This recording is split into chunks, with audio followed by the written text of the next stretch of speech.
Welcome to a special conversation on ScreenRant. My name is Adam Bernard. Thank you so much for joining me again today. And my guest is the president and chief executive of All Elite Wrestling, Tony Khan. How are you, sir? Thank you. Very well. Very well. Thank you for having me on. Absolutely. First, I want to congratulate you. There's big news recently in the wrestling world. AEW Dynamite has surpassed WCW Monday Nitro in episodes on TNT. So it's a major milestone for you guys.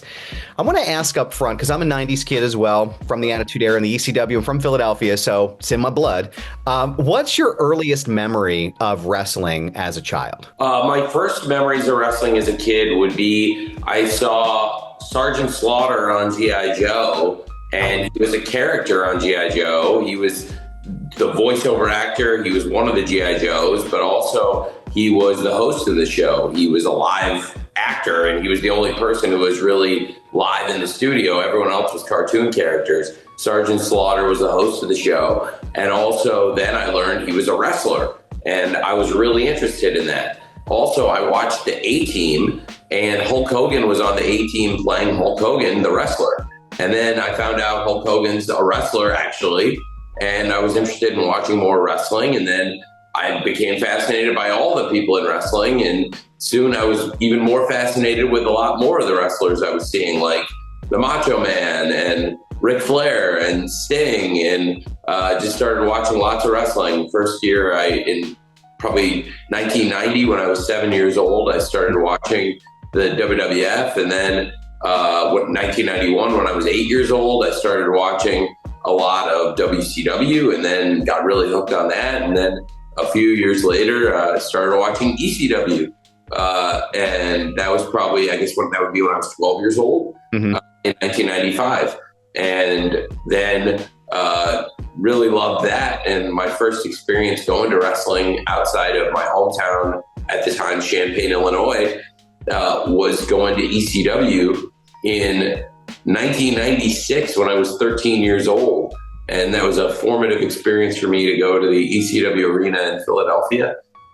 So big fan of pro wrestling, and started watching it at age 7, and have never stopped watching it. I was going to say at 12, 13 years old, I'm not sure my dad would have taken me to ECW in Philly, so I commend your father for doing that as well. He was very much the kind of guy that was like, absolutely not. So we had one of those, I don't know if you were the same one, we had one of those old TVs. My grandparents lived in Delaware County, and they had one of those old TVs with a coax cable. You had to twist it a certain way to get the channel that had ECW, so we felt like we were outlaws even in our own city. But now very similar experiences there when it comes to wrestling. But so you start the company, you start AEW. Was there ever any hesitation on your end when you were getting ready to start, being like, I'm a wrestling fan, I really love this? Is there ever a moment where you stopped and were like, do I think I can do this? Is there something that stopped you or gave you hesitation in the process of the build? Yeah, I mean, absolutely. You have to, anytime you're putting a business plan together, you got to look at what could possibly be the strengths and the weaknesses of any business plan. And you look at the opportunities, the potential threats, and all the things that could work and might not work in any given idea you have, any business plan you might be trying to implement.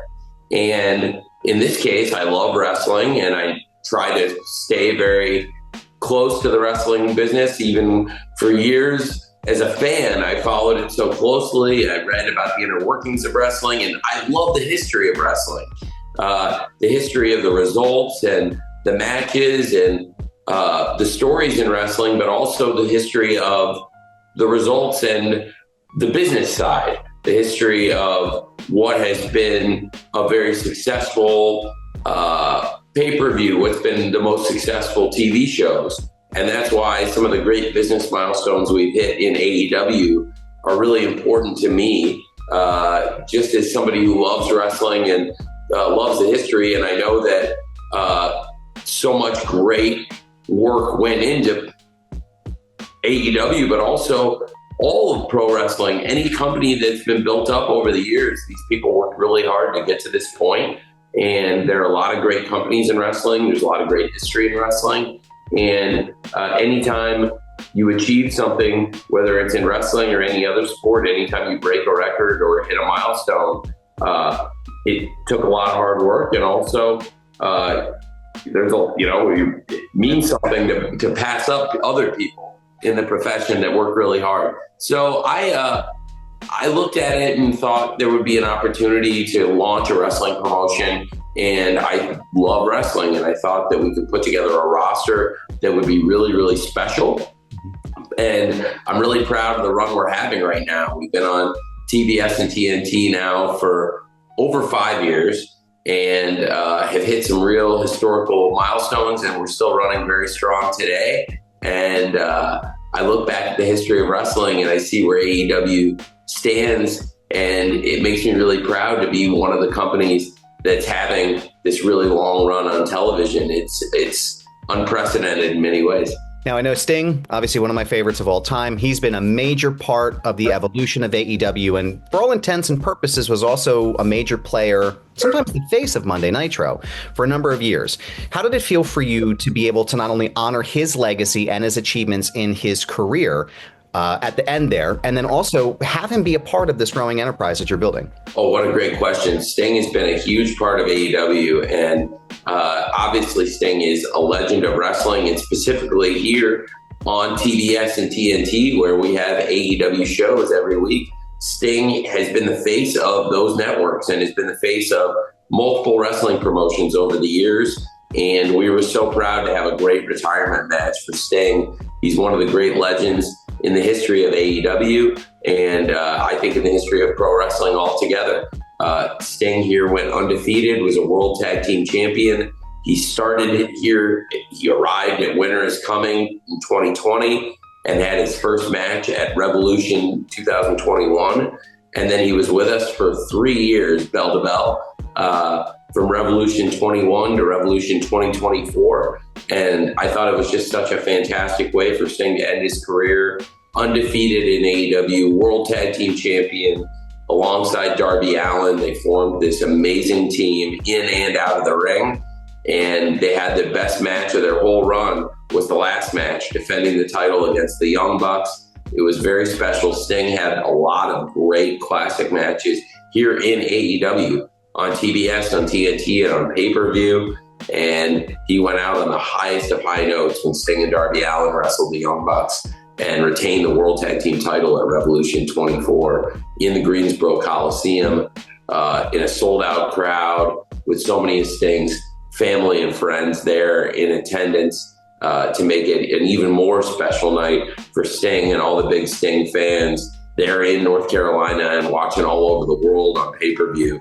It was a great night for Sting and the wrestling business, and certainly for me and for so many of us in AEW, it was a favorite night. I will tell you, and it's not just because you're here on the call with me. I will tell you genuinely that final match with Darby Allin, Sting, and the Young Bucks, I would put that up against probably in my top 5 Sting matches. It was just bell to bell was absolutely phenomenal. So you guys did a great job there. Want to make sure I told you that on this call as well. So you also find yourself in kind of a unique situation here. And I mean that in the best possible way with Tony Shiovani. He was the voice of Nitro through its entire existence. And he's also been the voice of AEW through its existence as well. What does having a voice like Tony Shiovani on your programming mean? And what has it been like for you to have him as a business partner? Well, Tony Shiovani is a huge part of AEW. He's been with us since the first episode of Dynamite.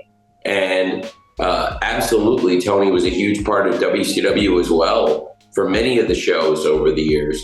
And to have a voice that's so associated with the networks we're on, somebody that's been a voice on TBS and a voice on TNT for decades, it's very cool. And actually, earlier this month, at AEW Dynasty, there in your hometown, Philadelphia, Pennsylvania, Tony Shiovani celebrated 40 years that he's been calling wrestling on TBS. His first time calling wrestling on TBS, he had said, was April 6th, 1985.